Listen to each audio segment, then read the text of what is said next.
Graça e paz, amados, maravilha do eterno, abençoados, riqueza do Todo-Poderoso Deus. Você é joia preciosíssima, príncipe, princesa do Rei dos Reis, do Senhor dos Senhores, corra linda do Senhor. Mais um café com Deus com o pastor Maurício Loureiro. Café de hoje, meu amado, está lá em Lucas, Evangelho de Jesus, escrito por São Lucas, capítulo de número 7, versículo de número 14, ok? Muito obrigado a você, tá? Que tem compartilhado, você que tem dado um gostei para nós, muito nos ajuda.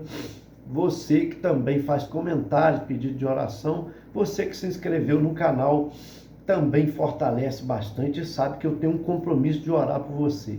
Você que não se inscreveu, a gente pede encarecidamente, corre lá, clica no link, são as letrinhas em azuis, te direciona para o YouTube, lá você clica em inscrever-se, que é automático. Lá em Lucas 7,14 está escrito assim, ó: e chegando-se, tocou o caixão, e os que o levavam pararam, e disse: jovem, a ti te digo, levanta-te. E o defunto assentou-se e começou a falar. Jesus é tremendo, né? Isso daqui é um contexto que a gente precisa entender, que Jesus está numa caminhada na Galileia, né? Seu ministério, a sua viagem missionária, segunda viagem. Ele agora se depara na entrada da cidade, na porta da cidade de Naim. Ele encontra com uma multidão. Jesus vinha seguido por seus discípulos e uma grande multidão. E atrás dos mortos, de um morto, aliás, né, que era o filho único de uma viúva, havia uma multidão também de mortos, seguindo os mortos, né? E é sempre assim, né? Existe sempre uma multidão que segue a vida, que é Jesus, e uma multidão que segue a morte, infelizmente, né? Mas o lindo aqui é que a gente aprende lições extraordinárias. Quando Jesus se depara com aquela situação, ele se move de íntima compaixão. Ele sente a dor daquela mulher, ele se coloca no lugar dela, entendendo que ela era uma viúva. Se ela era viúva, ela já tinha tido uma perda. Ela perdeu um marido, né, que talvez fosse o provedor principal, por doença, por alguma questão. Agora, o único filho dela, que era o provedor, agora, né, na sequência do pai, ele é o provedor da casa, mas não tinha outros filhos mais. E aquela mulher, então, ela estaria desamparada, ia viver uma vida miserável. Jesus se coloca no lugar dela. Eu não vejo aqui, entenda bem, olha como que Deus, ele é tremendo, olha como que a igreja, que Jesus aqui está simbolizando hoje, trazendo para os nossos dias, né? A ação da igreja. Nem sempre alguém precisa vir a Jesus pedir, buscar um milagre. Essa mulher aqui não sabia quem era Jesus, não está rogando, implorando a ele um milagre, entenda bem, mas o próprio Deus, o nosso Deus, que aqui em Lucas, né, ele chama, vendo-a o Senhor, né, o Kairos, que é o Senhor divino, está dizendo aqui, vendo o Senhor, quando ele coloca esse termo aqui, Senhor, até em letra maiúscula por isso, ele está dizendo, a divindade de Jesus, vendo aquela mulher, a dor daquela mulher, sabendo da dor dela, que estava chorando, a primeira coisa que ele fala, não chores, porque ele vai consolar. Essa é a função da igreja, né? Ir ao encontro do necessitado. Tem gente que fala assim, não, a igreja que cresce, as igrejas crescem inchadas, né? Mas a igreja, para crescer mesmo, ela tem que ter palavra. Não é só palavra, entenda bem. Porque muitos dos que entram nas igrejas eles acham o pregador chato, a mensagem chata. E muitos não voltam. Por quê? Porque a pessoa consegue entediar a pessoa. É triste, às vezes, ver um pastor, um pregador, um evangelista chateando pessoas. E o que para a pessoa parece? Que Deus também é chato. Um lugar monótono, um sermão muito duro. Não, aqui prega a verdade. Né? E sem desmerecer a verdade, porque você pode pregar a verdade com doçura, não é dar água com açúcar, não é negociar o evangelho, não é isso que eu estou dizendo, né? Mas é preciso ir segundo a necessidade das pessoas, é o que Jesus está fazendo, ele vai de encontro aos necessitados. Por isso uma multidão seguia Jesus, porque ele ia de encontro às suas necessidades, falava o que elas precisavam ouvir, né? E muitos de nós, às vezes, falam, não, nós temos que falar o que Deus manda. E nem sempre o que Deus está mandando é o que o povo, entenda bem, é que o povo precisa ouvir. Ah, mas o que importa é Deus. Tá. Mas muitas das vezes Jesus, e eu vejo aqui, estudando os evangelhos, que ele ia de encontro à necessidade da pessoa para falar aquilo que ela precisava ouvir, para suprir a sua necessidade. Às vezes a pessoa vai ouvir um sermão, ouvir uma palavra, uma pregação, e às vezes uma palavra dura, uma palavra de exortação, uma palavra que faz com que a pessoa se sinta mais ainda condenada, mais ainda miserável, ao fato de que a palavra poderia estar trazendo alento, esperança.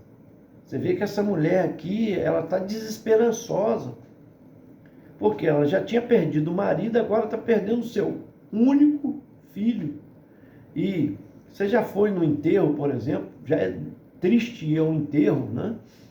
É uma dor da separação, mas pior ainda é quando você vai no enterro que você vê que aquele era o provedor da casa, ou aquela era a provedora da casa.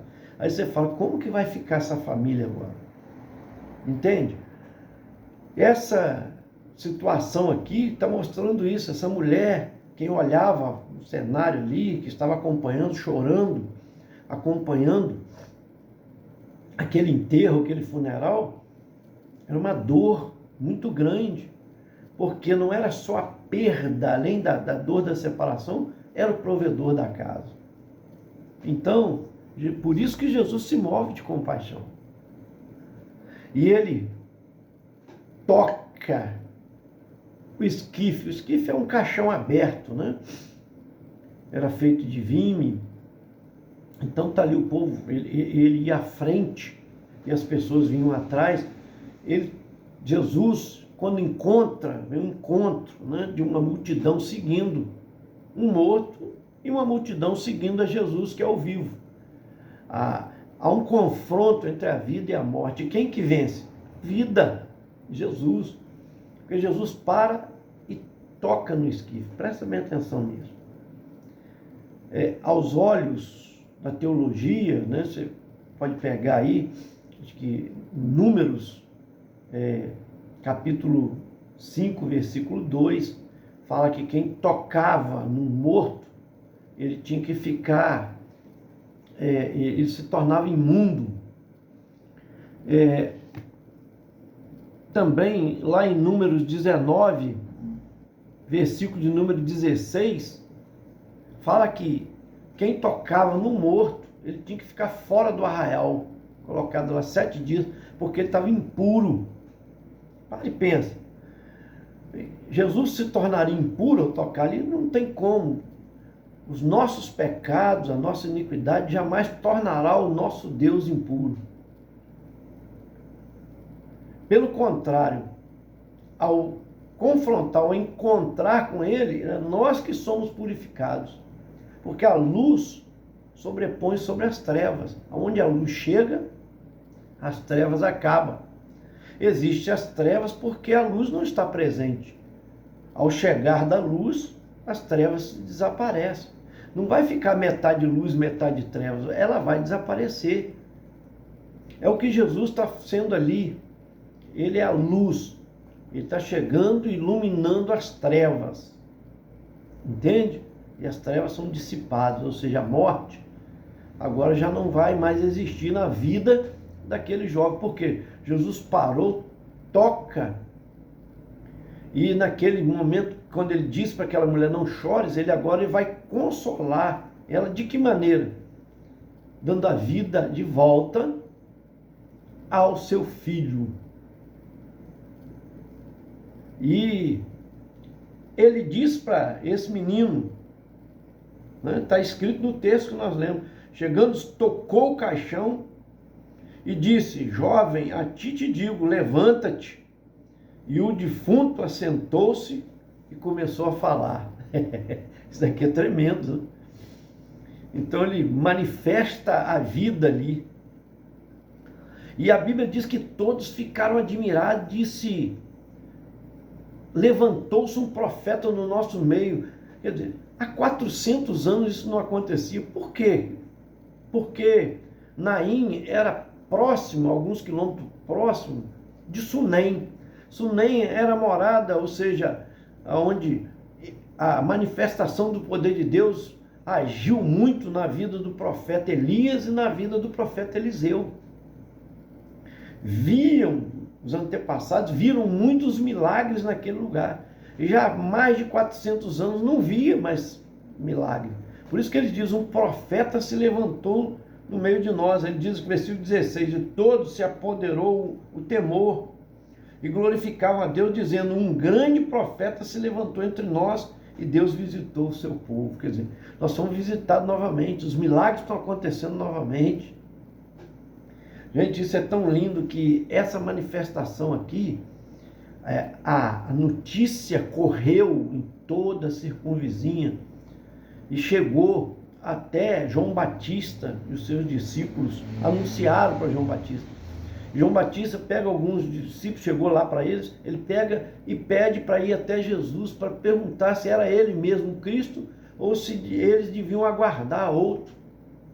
Aí o que Jesus faz? Naquele dia que os discípulos vão perguntar, ele começa a pegar pessoas cegas e dar vista a elas, surdos fazendo ouvir, mudos falar, paralíticos andar. Ele começa a tocar e a fazer uma manifestação ali do poder de Deus aos olhos deles, para que eles vissem aquilo. E ele mesmo diz, diga para João o que você tem visto. Os cegos veem, os mudos falam, os coxos andam, né? Então eles vão anunciar e entende que aquele realmente era o Cristo. A fama corre, né? Mas eu digo sempre, o que atraía a multidão atrás de Jesus não era só os sinais, só os milagres, as maravilhas, mas era muito mais a compaixão do Senhor em direção ao necessitado. Está aí uma senha para você, um bizu, né? Uma mensagem para você guardar, uma chave. Coloco na sua mão para você abrir na sua igreja. O que vai atrair multidão, pessoas para frequentar a sua igreja, não é só milagres, tá? O que vai atrair é a sua compaixão, a compaixão do seu povo para com os necessitados. As pessoas são atraídas para a igreja, muitas das vezes, por uma ação que foi feita a alguém, um socorro a alguém, que vai e comenta num cabeleireiro ou num barbeiro, que fala para um outro, que fala para um outro, que daqui a pouco várias pessoas estão chegando à sua igreja, porque houve que os necessitados são socorridos ali. Jesus é o encontro na necessidade. Por isso que ele curava um cego, que a necessidade dele era cegueira. Ele curava um mudo, que a necessidade dele era mudez, precisava falar, né?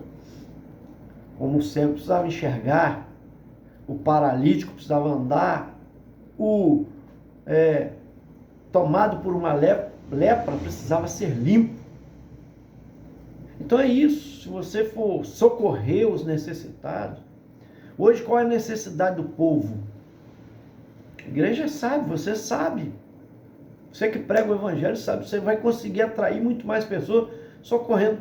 As pessoas estão sofrendo de problemas psicológicos, de estresse. Se você parar para ouvir, se você dar atenção, se você está vendo uma pessoa passando necessidade, Tiago fala sobre isso, de que vale pregar a palavra, despedir a pessoa com a mão vazia se ela está com fome, se ela precisa de um mantimento. Entende? Essa é a ação da igreja, socorrer o necessitado e de encontro a ele. O que Jesus está fazendo? Ele não sabia, pela sua divindade, que ali estava saindo naquela cidade para enterrar um filho único de uma viúva? Sabia. Por isso que ele passa por ali, está em viagem, passa por ali, para socorrer uma necessidade. Amém? Isso é lindo, isso é tremendo. Esse é o segredo de atrair multidão. Por isso que multidões seguiam a Jesus, porque ele ia de encontro às suas necessidades, supria as suas necessidades, curando toda sorte de enfermo, alimentando, né? Trazendo encorajamento, palavras de edificação, de ânimo, de vida, de restauração. É isso que a gente precisa pregar hoje, palavra que incentive, que anime as pessoas. Né? Olha que coisa linda isso daqui, esse texto, essa história. A esperança que renasce numa mulher, né? Que quando ela vê aquela ação e aquela palavra sendo liberada, levanta e vê o seu filho sentar, gente falar, aquilo foi tremendo, aquilo mexeu. E ele diz o texto seguinte, aqui o versículo seguinte, versículo 15, entregou a sua mãe, devolve a ela a alegria, o gozo, transforma a sua tristeza em alegria, a sua angústia em felicidade. É isso que as pessoas estão precisando nos dias de hoje, ouvir palavras de ânimo. Não adianta a gente ficar só falando, né?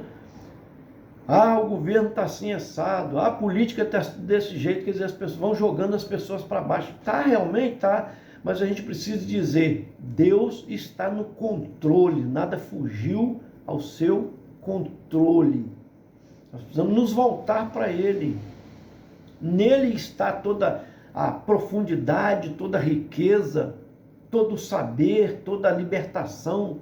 E Ele tem algo muito mais do que o ressurgir dos mortos, o trazer a vida a uma pessoa que estava morta, a alegria, uma mãe que havia perdido a esperança. Ele tem a salvação para nós. Além de benefícios nessa terra, Ele tem no porvir, no futuro, a salvação, livre de toda dor, de todo sofrimento, vivendo feliz, alegre para sempre com o Senhor. Recebe aí. Por quê? Porque o seu filho Jesus veio para isso. Para, depois de ser moído, torturado, chicoteado, coroa de espinho, depois de ser crucificado, ele entregou o Espírito ao Pai, dizendo, está feito, Pai. Está pago a dívida que este povo tinha contigo. E como que eu alcanço essa salvação? Pela fé. O único requisito que eu preciso é acreditar que sou salvo pela fé. Não é por seus esforços. Entende? Não é pelo seu passado. E tem gente que fica se culpando. Não tem jeito, no meu caso. Igual essa mulher. Talvez ela pensasse, não tem jeito. Perdi meu marido, agora perdi meu filho. Acabou. A minha esperança se foi. Mas não importa o que você tenha feito ou a situação que você se encontra. O Cristo vivo está vindo ao seu encontro para te confrontar, para te despertar, para tocar no seu esquife, para te trazer vida, para te dar nova oportunidade. Ele tinha vivido, o jovem, e agora voltou a viver novamente, porque a morte tinha visitado.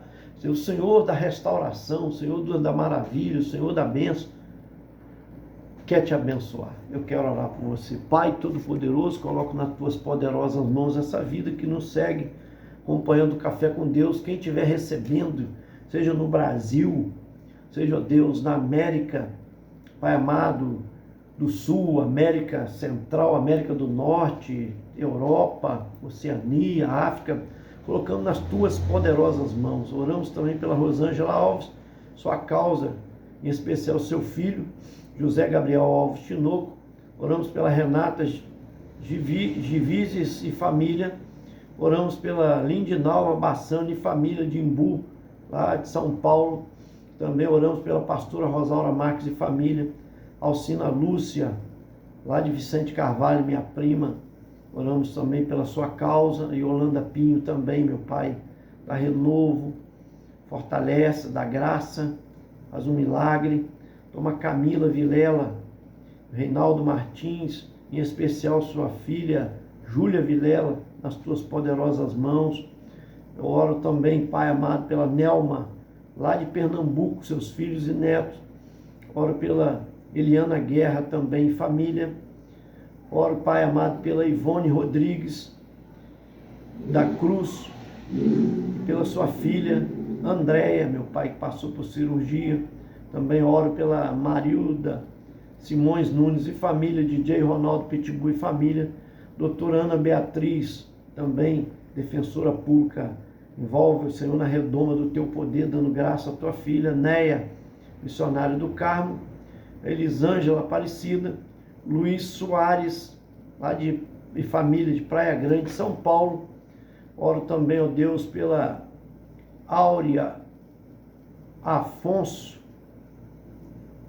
também, ó Deus, lá de Maceió, em nome de Jesus, pelo Elias Mateus e família, Elion, servo de Jesus Silveira, a Macharete e família do Carmo também, a Tereza Fernandes e família do grupo Irmãos da Estrada, Miguel Justino e família do Rio de Janeiro, e o Júlio Esquitino, meu pai, e família lá do Espírito Santo, e a Irene Pimentel também, família, em nome de Jesus. Esse foi mais um Café com Deus, gente. Senta o dedo, vamos compartilhar minha